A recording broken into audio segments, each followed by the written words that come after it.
15वें प्रकरण का 18वां सूत्र है।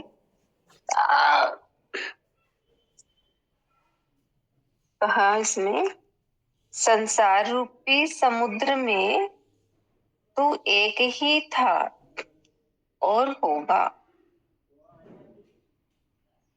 तेरा बंध और मोक्ष नहीं है,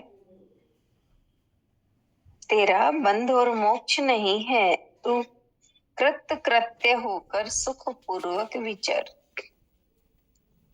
इसमें कह रहे हैं बंधन में 3 का होना आवश्यक है। एक जो बंधता है, दूसरा जिससे बांधा जाता है, तीसरा बंधने वाला।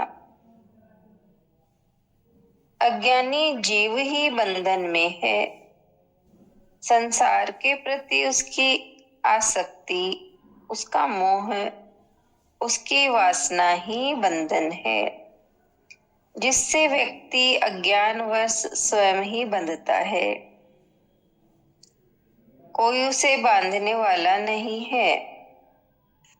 संसार कभी किसी को नहीं बांधता, किंतु ज्ञान प्राप्ति के बाद ज्ञानी की दृष्टि बदल जाती है।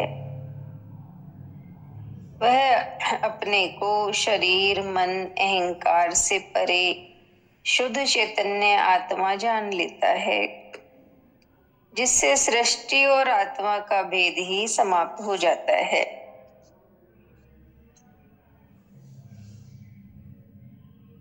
अज्ञान का पर्दा हट जाता है, फिर वही एक चैतन्य मात्र रह जाता है।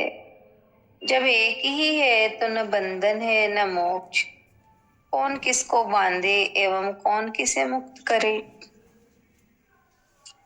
इसलिए अष्टावक्र जी कहते हैं कि तू चैतन्य आत्मा होने से इस संसार रूपी समुद्र में एक ही था और आगे भी एक ही रहेगा। अज्ञानवश तूने देहाध्यास के कारण अपने को चैतन्य आत्मा से भिन्न शरीर समझा था। यही तेरा बंधन था। अब न तेरा बंध है न मोक्ष। तू कृत्य हो गया है। अब सुख पूर्वक विचर। आत्मा का स्वभाव ही मुक्त है, उसका बंधन है ही नहीं। भ्रांति थी सो मिट गई। इतना ही है। इसमें हमें बताया है कि बंधन में होने के लिए 3 चाहिए। तीन होने चाहिए। एक तो जो बंधता है, एक दूसरा जिससे बांधा जाता है, और तीसरा बांधने वाला।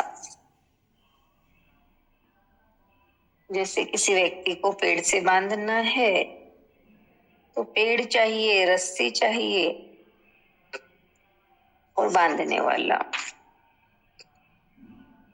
तो कहने का भाव यही है कि मनुष्य जो अज्ञानी है वो ही बंधन में बंधता है। संसार के प्रति आसक्ति, मोह ही हमारे बंधन का कारण है और व्यक्ति अपने अज्ञानता के कारण स्वयं बंधता है। संसार कभी किसी को नहीं बांधता। हम ही अपनी वासनाएं, इच्छाएं, मोह, आसक्ति के कारण संसार से बंधते चले जाते हैं। संसार नहीं बांधता किसी को।